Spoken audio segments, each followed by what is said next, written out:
నాగర్ కర్నూలు జిల్లా ఉప్పునూతల మండలం కంసానపల్లి గ్రామ పంచాయతీ పరిధిలో ఉన్నాం. కాంగ్రెస్ పార్టీ నాయకులు ఇప్పుడు ప్రస్తుతం ఉమామహేశ్వర టెంపుల్ దేవస్థాన టెంపుల్ డైరెక్టరు కట్ట శేఖర్ రెడ్డి గారు మనతో పాటు ఉన్నారు. నమస్కారం సార్. నమస్కారం సార్, మీరు ఉమామహేశ్వర టెంపుల్ దేవస్థాన డైరెక్టర్గా పనిచేస్తున్నారు. అవును సార్. ఎంతకాలం నుంచి పనిచేస్తున్నారు? టెంపుల్ డెవలప్మెంట్కి ఎలాంటి కార్యక్రమాలు చేపడుతున్నారు? ఆ టెంపుల్కు మేము ప్రతి సోమవారం పోవడము, వచ్చేవారితో అంత డొనేషన్లు అవి తీసుకొని అన్నదానం కొరకు కొంత డబ్బు దాతల తన డబ్బు తీసుకొని రాపియడం, వాళ్ళ పేర్లు రాపియడము, ఇటువంటి చేయడము. ఇప్పుడు ఎందుకంటే నిత్యము అన్నదానం ఉంటుంది అక్కడ.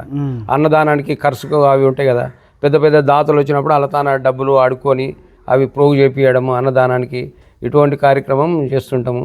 మేము 3 నెలలకు ఒకసారి మీటింగులు పెట్టుకునడము, మనం ఎంత డెవలప్ చేసినాము, రేపు వచ్చేసారి ఏం చేయాలి, ఇట్లా ఇవి చేసుకుంటుంటాం సార్. నిత్య అన్నదానం కొనసాగుతుంది? నిత్యం చదువుతుంటాం సార్. రోజు 12 గంటల నుండి 3 గంటల వరకు నడుస్తుంటారు. 12 నుంచి 3 గంటల వరకు. సార్, మీరు ఉమామహేశ్వర టెంపుల్ ప్రాశస్యం గురించి ఏం చెప్తారు సార్? అంటే దేవుడి అక్కడ ఆ టెంపుల్ యొక్క ప్రాధాన్యత ఏముందంటారు సార్? అది మనము గతంలో ఎప్పుడు అంటే శ్రీకృష్ణ దేవరాయల కాలంలోనూ ఎప్పుడో వాళ్ళు పూర్వము నిర్మించబడినటువంటి దేవస్థానం అది. అయిన తర్వాత ఏమనంటే కొన్ని రోజులకు అది శిథిలావస్థలోకి వచ్చేసి దాన్ని ఎవరు పట్టించుకోలేకపోయారు.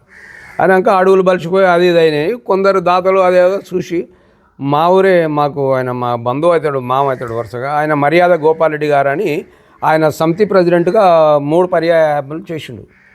ఆయన అక్కడ రంగాపూర్లోనే ఉంటాడు.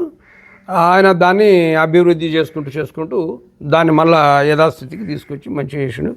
రాను అది ఎందుకంటే మన శ్రీశైలానికి ఉత్తర ద్వారము అనేది ఉమామహేశ్వరి దేవస్థానం. అక్కడ ఇక్కడ నుండి కర్ణాటక నుండి, మహారాష్ట్ర నుండి, హైదరాబాద్కి వెళ్ళి నుండి వేటోళ్ళందరూ ఇక్కడ ఉమామహేశ్వరం మీదకి వెళ్ళి దాటిపోతుంటారు. అక్కడ నుండి వచ్చి అటే వస్తుంటారు. కాబట్టి ఇప్పుడు డెవలప్ అనేది బాగా పెరిగిపోతుంది. ఇప్పుడు ఈ ఉమామహేశ్వర టెంపుల్కు వచ్చే భక్తులకు సౌకర్యాలు ఎలాంటి సౌకర్యాలు కల్పిస్తున్నారు? సౌకర్యాలు అంటే ఇప్పుడు మేము ఇక్కడ ఏదైన తర్వాత 2 బస్సులు పెట్టేసినాం. దేవస్థానానికి వెళ్ళి కొన్నాము. మా నాయకురాలు మా డాక్టర్ వంశకృష్ణ గారి భార్య కొంత విరాళం ఇచ్చింది. మేము 2 బస్సులు పెట్టినాము. కింద నుండి మీద తిరగడానికి 2 బస్సులు పెట్టినాము. బస్సుల సౌకర్యం ఒకటి పెట్టినాము, అన్నదాన సౌకర్యం ఒకటి పెట్టినాము. కింద పంచలింగాల మంటపం అని చెప్పని పెద్ద మంటపం కట్టించడము. ఇట్లే ఒక్కొక్కటి ఒకదాని. ఆ తర్వాత అక్కడ కింద ఒక బోర్ వేయించడము, ఇటువంటివన్నీ కార్యక్రమాలు మెల్లమెల్లగా అభివృద్ధి చేస్తున్నాం. సరే, ఈ భక్తులు ఎక్కువ ఏ రాష్ట్రాల నుంచి, ఏ జిల్లా నుంచి ఎక్కువ అధిక సంఖ్యలో వస్తున్నారంట? అధిక సంఖ్యలో కర్ణాటకకి వెళ్ళి వస్తుంటారు. కర్ణాటక, మహారాష్ట్రకి వెళ్ళి నుండి మన హైదరాబాద్, మన తెలంగాణలో వస్తుంటారు. అప్పుడప్పుడు బ్రహ్మోత్సవాలు అనేది జరుగుతుంటాయి. అటువంటిప్పుడు మన తెలంగాణ రాష్ట్రంలో అక్కడక్కడ వాళ్ళు చాలామంది కూడా వస్తుంటారు. అంటే ప్రత్యేకంగాని కాదు కానీ శ్రీశైలం పోతుంటే దారిలో ఉంది, ఇక్కడ చాలా అనుకూలంగా ఉంది, మంచిగా చూడడానికి కూడా చాలా బాగుంటుంది. కాబట్టి భక్తుల రద్దీ బాగా రాను బాగా పెరిగిపోతుంది. సార్, ఇప్పుడు ఎండోమెంట్లో పడ్డదా మరి? ఎండోమెంట్ ఉంటేనే మాకు, మా ప్రభుత్వంకి వెళ్ళి ఉంటే, ఎండోమెంట్కి వెళ్ళి ఉంటే మాకు ఇది పాలక మండలి ఉంటుంది అనమాట. ఇప్పుడు ఎండోమెంట్లో పడ్డది అంటున్నారు అంటే దేవాదాయ శాఖకే ఉంటుంది. అది దేవాదాయ శాఖ నుంచి ఎలాంటి నిధులు వస్తున్నాయి మరి? నిధులు అని అంటే ఇప్పుడు మాకు నిధులు వస్తున్నాయి, భక్తుల నుండి నిధులు వస్తున్నాయి. తక్కువకు ప్రభుత్వం నిధులు ఇస్తుంటారు. ఇప్పుడు ప్రభుత్వంకి వెళ్ళి ఉంటే కూడా ఇప్పుడు ఆ కాంపౌండ్ వాల్ కట్టడానికి అవి ఇవి ఏదేదో అంటే ఇప్పుడు అట్లా మనకు తక్కువైనప్పుడు ఇప్పుడు ఎక్కడ ఉంటుందంటే ఇక్కడ ఉన్న నాయకులను బట్టి నిధులు వస్తుంటాయి. ఇప్పుడు దాతల నుంచి విరాళాల సేకరణ ఏ విధంగా జరుగుతుందంట? బాగా జరుగుతుంది. ఇప్పుడు అంటే ఏ డెవలప్మెంట్కి ఉపయోగిస్తున్నారా? డెవలప్మెంట్ కంటే మామూలుగా కొంచెము 10,000, 5,000, 20,000, 30,000 అట్లా వస్తుంటాయి. అటువంటివన్నీ అన్నదానానికి, అక్కడ మెయింటెనెన్స్, జీతాలు ఇటువంటి ఉంటాయి కదా, దాంట్లో కొరకు వాడుతుంటాము. పెద్ద పెద్ద విరాళాలు వస్తే ఇప్పుడు మన కొంత ప్రభుత్వం కూడా కొంత సాయం చేసింది. దాంతో ఇప్పుడు అక్కడ మన గర్భగుళ్ళు, కింద పంచలింగాల గర్భగుళ్ళు దాంట్లో చేయడము, దాంట్లోకి తాళాలు అవి కొన్ని అన్నీ ఖరాబ్ అయి ఉన్నాయి. అటువంటివన్నీ చేయడానికి ఎట్లెట్లా డబ్బు మన తన మిగులు డబ్బు ఉంటుందో దాన్ని బట్టి మనం వాడకం చేస్తున్నాం. సార్ ఇప్పుడు అక్కడ ఉమామహేశ్వర టెంపుల్ నుంచి ఉత్తర ద్వారం నుంచి దారి ఉందంటున్నారు శ్రీశైలానికి. ఉత్తర ద్వారము అనేది శ్రీశైలానికి ఉత్తర ద్వారం అని అంటే శ్రీశైలం నుండి ఉత్తరానికి ద్వారం ఉంది. ఉత్తరాదికి శివుడు ఉన్నాడు. అయితే ఆయన ద్వారము ఇది మొదటి ద్వారం అన్నట్టు, ఇది మొదటి ద్వారం. దాని కింద దానికి శ్రీశైల ఉత్తర ద్వారము ఉమామహేశ్వర దేవస్థానం అనేది దానికి ఒక ప్రత్యేకించబడింది. మరి అంటే దారి ఉందా సార్? ఆ గుహ దారి కూడా అంటే కాలినడక దారి పైకి ఉంది, లోపల నుంచి సొరంగం ఉండదు, కాలినడకనే పోవాలి. కాలినడక అంటే పైకి పోయిన తర్వాత మున్ననూరుకి వెళ్ళడానికి కాలినడక దారి ఉంది. ఇక్కడ బ్రహ్మాండంగా రోడ్డు బీటీ ఉంది, మంచిగా పోవడానికి రంగాపూర్ నుండి పోవడానికి మంచి బీటీ రోడ్డు, రాను పోను అన్ని విధాలుగా కొన్ని రోజు 2,000, 3,000, 4,000-5,000 మంది కాడ నుండి వస్తుంటాం. సార్ ఇక్కడ ఉమామహేశ్వర టెంపుల్ భక్తులు మా దృష్టికి కొన్ని సమస్యలు తీసుకొచ్చారు సార్. బాగా కోతుల పెడత బాగుంది అంటున్నారు. కోతుల పెడత అంటే ఇంకా ఇప్పుడు రాష్ట్రం అంతటి ఉంది. ఆ కోతుల పెడత అంటే కనీసం దానికి ఎవ్వరం ఏం చేయలేము సార్. ఇగో ఇప్పుడు మా ఊర్లలో ఏం లేకుంటున్నాయి. ఊర్లలోకి ఒకసారి కోతి వస్తే కోతి వచ్చింది అనేది. అటువంటిది ఇప్పుడు మా ఊర్లలో పండ్లు కూరగాయలు ఏం లేకుండా తినేస్తున్నాయి. దాంట్లకు అది ఎవరితో అయ్యే పని కాదు సార్. దాన్ని అయినా ప్రభుత్వం కూడా ఒక్క కోతిని చంపినా ఇప్పుడు ఏంటంటే ఈవెన్ తొండని చంపనీకి కూడా మనకి ఏమీ లేదు. మరి ఆ కోతులు మనం ఏం చేస్తాం సార్? వృద్ధి అవుతుంది, అది వృద్ధి అవుతుంది. దాంట్లో గురించి రక్షణ కోసం ఏమన్నా ఫెన్సింగ్ లైన్ కానీ ఏమైనా ఏర్పాటు చేస్తున్నారా టెంపుల్ పైన? ఏముండదు, ఆడ మనుషులు ఉంటారు, ఏదో బెదిరిస్తుంటారు అంతవరకు. ఇంకా అది ఆ దగ్గర గుడి ఆవరణ ఏరియాలలో రాకుండా 2-3 ఉంటారు, సెక్యూరిటీ ఉంటారు. దాంట్లో ఏదో ఇట్లా గులేరు పెట్టినట్టు అది పెట్టినట్టు చేస్తే దాన్ని అదురుకొని పోతుంటాయి. కానీ దాంట్లో ఆ పనికి అది ఎవరితో అయ్యే పని కదా సార్. దాన్ని సార్ గత 10 ఏళ్ళ బీఆర్ఎస్ పాలన ఏ విధంగా ఉంది, ఇప్పుడు కాంగ్రెస్ పాలన ఎలా ఉందంటారు సార్? ఇప్పుడు బీఆర్ఎస్ పాలన అంటే మరి మేమందరము తెలంగాణ 4 కోట్ల ప్రజలు కూడా బీఆర్ఎస్ మన టీఆర్ఎస్ మనము తెలంగాణ రాష్ట్ర సమితి కొరకు మేము అందరం పోరాటమే చేసినాం. కాకపోతే అక్కడ జరిగింది ఏంటంటే పోరాటం చేసినాము, సాధించుకున్నాం. కష్టపడిన వాళ్ళు, ప్రాణత్యాగాలు చేసుకున్న వాళ్ళు, ప్రాణాలు పోగొట్టుకున్న వాళ్ళు, అటువంటి వాళ్ళకు ఏమీ లేదు. ఇప్పుడు 1,200 మందో 1,300 మంది దగ్గర ఆత్మహత్యలు చేసుకున్నారు, పెట్రోల్ పోసుకొని చచ్చుకున్నారు, పోల మీద నుండి ఎక్కి చచ్చారు. ఇటువంటివన్నీ త్యాగాలు చేసిన వాళ్ళు ఉన్నారు.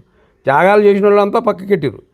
అందరం త్యాగాలే చేయను. కానీ త్యాగం చేసిన వాళ్ళకి ప్రతి ఒక్కరికి అన్ని విధాలుగా అనుకూలించాలంటే అనుకూలించవు.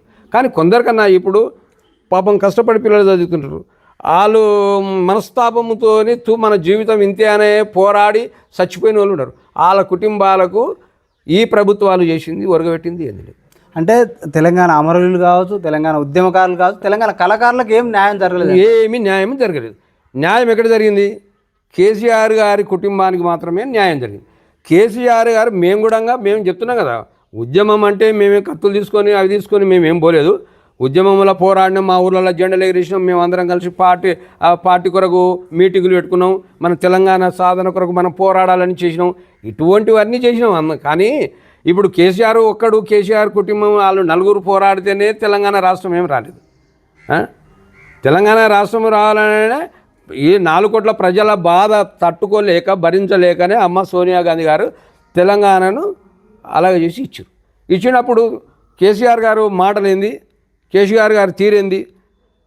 దళిత ముఖ్యమంత్రిని చేస్తున్నాము, మనం మనది దళిత రాష్ట్రం అన్నారు. దళిత రాష్ట్రము, మనము దళిత ముఖ్యమంత్రిని చేస్తున్నాం అన్నారు.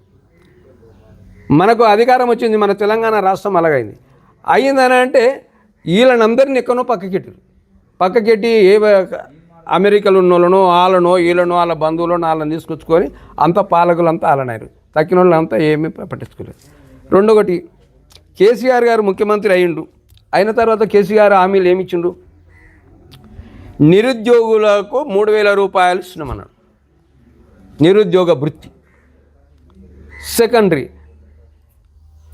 భూమి లేని బీద రైతుకు 3 ఎకరాల భూమి ఇస్తున్నామన్నాడు. ప్రతి కుటుంబానికి బీదవానికి, ఇల్లు లేని వానికి డబుల్ బెడ్రూమ్ కట్టిస్తున్నా అన్నాడు. ఇంద్రమ్మ ఇండ్లు 70 ఇండ్లు ఇచ్చిండు. 70 ఇండ్లు మనకేమి, మనం అందరికీ డబుల్ బెడ్రూమ్లే కట్టిస్తాను. కానీ గ్రామాలలో ఎక్కడ చూసినా దళితునికి 3 ఎకరాల భూమి ఏ జిల్లాలో ఎక్కడ కానీ తెలంగాణ రాష్ట్రంలో ఇవ్వలేదు. సెకండరీ, నిరుద్యోగ వృత్తి అన్నాడు. నిరుద్యోగ వృత్తి అనేది ఎక్కడ కూడా ఇవ్వలేదు, ఎవరికి ఇవ్వలేదు. నిరుద్యోగులకు నెలకు 3,000 రూపాయలు నిరుద్యోగ వృత్తి అన్నాడు. నిరుద్యోగ వృత్తి అనేది ఎవరికి ఇవ్వలేదు. డబుల్ బెడ్రూమ్లు ఎవరికి లేదు. గ్రామాలలో డబుల్ బెడ్రూమ్ నువ్వు ఎన్నో పట్టణంలో 10 అంతల మేడలు కట్టించినావు, అది కట్టించినావు అంటే ఈ పల్లెటూర్లలో వ్యవసాయం చేసుకున్నటువంటి రైతు పోయి ఈయన డబుల్ బెడ్రూమ్ ఇస్తున్నాడని ఆడ ఉంటారా? ఇప్పుడు ప్రస్తుత కాంగ్రెస్ పార్టీ పాలన ఎలా ఉంది? ప్రజాపాలన కావచ్చు, 6 గ్యారెంటీలు ఎట్లా అమలు అవుతున్నాయి? ఇప్పుడు 6 గ్యారెంటీలలో ఏముంది సార్? ఇప్పుడు 6 గ్యారెంటీలలో ఫ్రీ బస్ అన్నారు, ఇచ్చిండ్రు. రెండొకటి ఫ్రీ కరెంట్ అన్నారు, ఇచ్చిండ్రు. రైతు రుణమాఫీ ఇచ్చిర్రు. మరి కేసీఆర్ ప్రభుత్వంలో 2014లో కేసీఆర్ అధికారంలోకి వచ్చినప్పుడు రైతు రుణమాఫీ అన్నాడు. ఆ టర్ముల జర స్థితిగతులు బాగున్నాయి మన రాష్ట్రంలో, మన తాన స్థితిగతులు బాగున్నాయి ఉండి ధనమంటే ఫస్ట్ 2014 ఆయన ముఖ్యమంత్రి అయినప్పుడు అప్పుడు ఇచ్చిన హామీలకు ఇచ్చిండు, రైతు రుణమాఫీ ఇచ్చిండు, రైతు బంధు పెట్టిండు. మరి 2018లో కేసీఆర్ గారు అధికారంలోకి వచ్చిన తర్వాత కాంగ్రెస్ వాళ్ళు మేము అధికారంలోకి వస్తే 2 లక్షలు మాపిస్తూ ఉన్నారు. వీళ్ళు రాలేదు. కేసీఆర్ అధికారంలోకి వస్తే అయ్యా 2 లక్షలు ఇవ్వలేను కానీ 1 లక్ష రూపాయలు నేను అధికారంలోకి రాగానే ఒకటే విడతలో మాపిస్తాను. కానీ 2024 వరకు 2018లో మొదలుకుంటే మొన్నటి వరకు కూడా కేసీఆర్ గారు ఫస్ట్ ఏమన్నాడు, 1 విడత అన్నాడు. ఆ తర్వాత ఏమన్నాడు, 2 విడతలలో మాపిస్తున్నాడు. ఆ తర్వాత 3 విడతలు అన్నాడు. ఆ తర్వాత 4 విడతలు అన్నాడు. కేసీఆర్ గారు రైతు రుణమాఫీ చేయలేదు. కాకపోతే చేసిండు. ఎంత చేసిండు? 25% చేసిండు. 75% అట్లే ఉన్నది. ఎప్పటికీ 2023 వరకు 70% అట్లే మిగిలింది. కాంగ్రెస్ ప్రభుత్వం వచ్చిన తర్వాత మరి ఇప్పుడు వీళ్ళు ఏం చేశారు? వీళ్ళు వచ్చే వరకు ఖజానా ఖాళీ, ఏందో ఉంది, మనం ఒరగబెడతాం అన్నారు. ఇలా 6 గ్యారెంటీలు ఇచ్చారు. కానీ అక్కడ పోయి చూస్తే ఖజానా ఖాళీ ఉంది, ఏం లేదు. లేకపోయే వరకు వీళ్ళు తెల్లముఖం వేయవలసి వచ్చింది. వీళ్ళు పుంజుకునేటందుకు కొంచెం టైం పట్టింది. మరి వాళ్ళు ఇచ్చిన హామీలు మాత్రం ఇప్పుడు మహిళలకు ఫ్రీ బస్సు చాలా బాగుంది. సార్ మీరు ఇప్పుడు మహిళలకు ఫ్రీ బస్ అంటున్నారు, ఉమామహేశ్వర టెంపుల్కు బస్ సౌకర్యం లేదని అంటున్నారు భక్తులు. అంటే ఫ్రీ బస్సు ఉపయోగం లేదంటారు, కావాలని. ఫ్రీ బస్సు ఉంది సార్, ఫ్రీ బస్సు ఉంది. దాన్ని కూడా మీరు అడిగి చెప్తా. ఫ్రీ బస్సు పెడితే ఏమవుతుందంటే అక్కడ అన్నదాన కార్యక్రమం నడుస్తుంది. అచ్చంపేట నుండి మహబూబ్నగర్ నుండి ఎక్కడికి వెళ్ళి వస్తారు. ఈ బేరోజుగారు ఈ ఊళ్ళలో ఉన్న వాళ్ళకు ఏం పనిపాటు ఉండదు కదా సార్. వాళ్ళు ఏం చేస్తారు? బస్సు ఎక్కిపోతారు, ఉమామహేశ్వరం పోయి భోజనం చేసి మళ్ళీ ఇంటికి వస్తారు. మరి మేము అక్కడ మేము పెట్టగలగాలి కదా. ఇప్పుడు యాత్రికులకు పెట్టే వరకే అక్కడ ఒక 20-30 మంది నేను అదే సార్ మీరు అడిగిన దానికి చెప్తున్నా. ఇప్పుడు ఫ్రీ బస్సు పెడతలేరంటే అక్కడ ఫ్రీ బస్సు పెడితే ఈ ఊర్లలో అందరూ పోయి భోజనానికి, మధ్యాహ్నం భోజనానికి వాళ్ళే పోతుంటారు. భక్తులు ఓరు వచ్చిన భక్తులు మహిళా భక్తులకైనా పెట్టాలి కదా. మహిళా భక్తులకు మేము పెడుతున్నాం. అక్కడ మేము 12 గంటలకు ఏర్పాటు చేస్తున్నాం. 12 గంటల నుండి 3 గంటల వరకు కంటిన్యూ భోజనాలు పెడుతూనే ఉంటారు. నువ్వు ఊర్లలోకి వెళ్ళి పని లేక వచ్చిన వాళ్ళు అనుకోండి, అది అలానే వాళ్ళ ముఖాన్ని రాసి ఉండదు కదా. అందరు భక్తులు ఆడికి వచ్చిన వాళ్ళకి అందరికీ పెడుతూనే ఉంటారు. కానీ ఫ్రీ బస్సులు పెడితే మాత్రం ఊళ్ళలోకి వెళ్ళి అందరు పోతూనే ఉంటారు. భక్తులు పోతారు, ఉత్తోలు పోతారు. పెట్టలేము. ఓన్లీ ఉచిత భోజనానికి పనిష్ పెట్టుకుని అయితే పోతారు సార్. ఇప్పుడు ఊళ్ళో ఏం పని లేదు. ఇప్పుడు మీరు అట్లా అంటున్నారు సార్. ఇప్పుడు కాంగ్రెస్ ప్రభుత్వం వచ్చినాక ఉచిత బస్సులు పెడితే గాజులు తెచ్చుకోనికే, బట్టలు తెచ్చుకోనికే హైదరాబాద్ పోతున్నారు, కూరగాయలు తెచ్చుకోనికే అచ్చంపేట పోతున్నారు. ఇప్పుడు 20 రూపాయలు పెడితే 1 కిలో కూరగాయలు వస్తాయి. ఈడ అదే 20 రూపాయలు పెడితే అచ్చంపేట తెచ్చుకుంటారు. ఫ్రీ బస్సులే కదా పోతున్నాం. ఇప్పుడు కాంగ్రెస్ పార్టీ కూడా హామీలు చాలా ఇచ్చింది. ఏమి 6 హామీలు. ఇప్పుడు నిరుద్యోగ భృతి కూడా ఇస్తామని కాంగ్రెస్ అన్నది మేనిఫెస్టో. నిరుద్యోగ భృతితో పాటు ఇప్పుడు ఏదైతే మహిళలకు 2500 తులం బంగారం ఇవి అమలయ్యే అవకాశం ఉందంటారా? ఇస్తారు. టైం పడుతుంది సార్. ఇప్పుడు టైం పడుతుంది. ఇప్పుడు కేసీఆర్ 9.5 సంవత్సరాలలో ఈయన అన్న హామీల 1% అమలు చేయలేదు. వీళ్ళు రెండు సంవత్సరాలలో ఇన్ని ఎట్లా అమలు చేయగలుగుతాడు సార్? ఇన్ని హామీలు ఎట్లా అమలు చేయగలుగుతాడు? కాగా మనం అప్పుల కుప్ప చేసి పెట్టారు. అప్పులు ఉన్నాయి. అప్పులు తీర్పుకుంటూ హామీలను అమలు చేసుకుంటూ వస్తున్నారు. నువ్వు ఆడ అన్ని తయారు చేసి పెట్టిన దాని మీదకి నువ్వు వచ్చి కూర్చొని నువ్వు 9 సంవత్సరాల నిరుద్యోగ వృత్తి ఇవ్వలేదు. ఇప్పుడు రైతు రుణమాఫీ ఇవ్వలేదు. నువ్వు దళిత బంధు ఇవ్వలేదు. గ్రామాలలో నువ్వు డబుల్ బెడ్రూమ్లు కట్టియలేదు. నువ్వు 9 సంవత్సరాలలో 2 సంవత్సరాలలో ఇన్ని హామీలు ఇస్తే మీరు ఆయన 6 గ్యారంటీలు లేదు, 6 గ్యారంటీ లేదు. ఆయన ఇవ్వలేదు కాబట్టి ఓడగొట్టిరు. ఇప్పుడు మీరు కూడా అధికారంలోకి వచ్చారు. ఇప్పుడు మహిళలకు వృద్ధాప్యులకు కానీ వికలాంగుల పెన్షన్లు పెంపుతాలన్నారు. దాంతోపాటు మహిళలకు 2,500 రూపాయలు అన్నారు, తులం బంగారం అన్నారు. అంటే మా దృష్టికి ప్రజలు తీసుకొచ్చారు, మేము అంటలేము. అదే ప్రజలు తీసుకొచ్చిన మాటను ఈ గ్రామంలో మేము తీసుకున్నాం, ప్రజల వాయిస్ తీసుకుంటే ఆ ప్రజలు మహిళలు మా దృష్టికి తీసుకొచ్చిన సమస్యను మీరు లీడర్. అదే కరెక్ట్, అది సాధ్యం సార్. అది అంటనే ఉంటారు. ఇప్పుడు ఎందుకంటే హామీలు ఇచ్చురు, అమలు చేయలేదన్నారు. ఇప్పుడు ఏ ప్రభుత్వానికైనా ప్రజలు అలవాటు పడిపోయారు. ఉచిత పథకాలు పెట్టడము, వినండి, ఉచిత పథకాలు ఏ ప్రభుత్వాలైనా ప్రకటించని అవి ప్రజలకు మేలు చేస్తాయి అంటారా? ఒక సీనియర్ నాయకుడిగా మీరు ఏం చెప్తారు? ప్రజలకు మేలు జరగదు సార్. మా గ్రామాల ప్రజలు సోమరువులు అవుతున్నారు, సోమరితనం వచ్చేసింది. రేపు ఎలక్షన్ల కొరకు మా ప్రజలు ఎదురు చూస్తున్నారు. ఎప్పుడు ఎలక్షన్లు వస్తాయా, ఎప్పుడు బీర్లు తాపుతారా, ఎప్పుడు బిర్యానీలు తినబెడతారా, ఎప్పుడు మాకు 5,000 ఇస్తారా, 4,000 ఇస్తారా అని చూస్తున్నారు. ఇది ఇప్పుడు మన తెలంగాణ రాష్ట్రముల, మాకు తెలిసిందంట, తెలంగాణ రాష్ట్రముల, ఆంధ్ర రాష్ట్రముల, తమిళనాడు రాష్ట్రముల ఈ దోపిడీ ఎలక్షన్ టైంలో ప్రజలను మభ్యపెట్టడము, డబ్బులకు పూర్తి బానిసలను చేయడము, ఈ విధంగా చేస్తున్నారు. మరి ఈ సంస్కృతి పోవాలంటే ఏది ప్రలోభాల పర్వం అంటే పార్టీలే ప్రజలను ఓటర్లను మభ్యపెడుతున్నట్టు, ప్రలోభాలు ఇచ్చి మద్యమో డబ్బో ఏదో వచ్చి ఎరవేస్తున్నారు. ఈ సంస్కృతి పోవాలంటే, ప్రజాస్వామ్యం పరడవిల్లాలంటే ఓటర్లలో ప్రజలలో తిరుగుబాటు రావాలి, చైతన్యం రావాలంటారా, లేకపోతే పార్టీలలో మార్పు రావాలంటారా? పార్టీ నాయకులలో రాదు, మా ప్రజలలో రావాలి. కానీ మా ప్రజలలో వచ్చే వరకు మేము మిగులుతున్నామా అని అనిపిస్తుంది. మరి ఎలాంటి నాయకుని ఎన్నుకోవాలంటారు ఫైనల్గా మీరు? ఎలాంటి నాయకులు ఎన్నుకుంటే గ్రామాలు కానీ దేశం కానీ అభివృద్ధి చెందుతుంది అంటారు? ఇప్పుడు సార్ ఇది ఎట్లా ఉందంటే, ఇప్పుడు ఎలక్షన్ అనేది నాయకుల పాలన అనేది ఏదంటే బిజినెస్ అయింది, బిజినెస్ టైప్గా అయిపోయింది. ఏ నాయకుని ఎన్నుకున్నా ఆయనకు అండ్లకోంగానే ఆయనకు మనం దోసుకుందామా దాచుకుందామా అనేది ఉంది. కానీ ఇప్పుడు మేము ఏ నాయకుని మేము అంటలేము. మా ప్రజలల్లో మార్పు రాంది మాత్రం ఈ ప్రభుత్వాలు మనలో ఏమి చక్కవరసమని అనుకుంటున్నాం. సార్ ఫైనల్గా సార్ మీ కంసాని ప్రజల ప్రజలకు ఏం చెప్పదలుచుకున్నారు రేపు వచ్చే స్థానిక ఎలక్షన్ ఉద్దేశించి? ఏం చెప్తారు ఒక డైరెక్టర్గా? మేము చెప్పేది ఇదే అయ్యా, ఎంతసేపు ఉన్నా మనము ఈ లంచాలకు మనం ఓట్లేదు, ఎవరో నాయకుని మంచోని మనకు కష్టపడి పనిచేసే నాయకుని మనం ఎన్నుకోవాలి అని చెప్తుంటాం. ఎప్పుడైనా ఏ ఎలక్షన్ వచ్చినా అదే చెప్తుంటాం. కానీ మరి ప్రజలలో మార్పు వస్తలేదు. అయ్యా రాత్రి ఆయన మంచుండు, అయ్యా మన తాన్ని ఏంది లేదయ్యా అంటున్నారు. కాకపోతే ప్రజలలో ఈ రోజు కూడా కొన్ని మాట్లాడాను. నిన్న కూడా ఉప్పురుంతల కొంతసేపు మాట్లాడినా ప్రజలలో ఏది మన యూరియా కాడ కొందరు ఏదో సందర్భంలో ఎలా పెడితే నేనన్నా మన ప్రజల తప్పు, మన చెప్తోని మనం కొట్టుకున్నట్టు అవుతుంది. యూరియా కొరత గురించి యూరియా కొరత లేదు, యూరియా కొరత ఏం లేదు. ఇప్పుడు యూరియా వస్తుంది. ఇప్పుడు ఏంటంటే ఒక వరి పెట్టుకుంటే 1 ఎకరా పెట్టుకుంటాడు, ఆయనకు 3 సంచులు అక్కడ ఉంటాడు. 10 ఎకరాలు మక్కలు వేసుకుంటున్నాడు, 1 ఎకరా వరి పెట్టుకుంటాడు. 10 ఎకరాలకు 50 సంచుల యూరియా వేస్తున్నాడు, ఎకరాకు 5 సంచులు వేస్తున్నాడు. 10 ఎకరాలకు 50 సంచులు వేస్తున్నాడు, వర్షానికి 2 సంచులు వేస్తున్నాడు. అంటే మరి ఆ తప్పు ఉందా? మరి కేంద్ర ప్రభుత్వము మరి కాంగ్రెస్ను ఏదన్నా బదనాం చేద్దామని చేస్తుందా? మేము అట్లా కూడా ఏమంటలేము.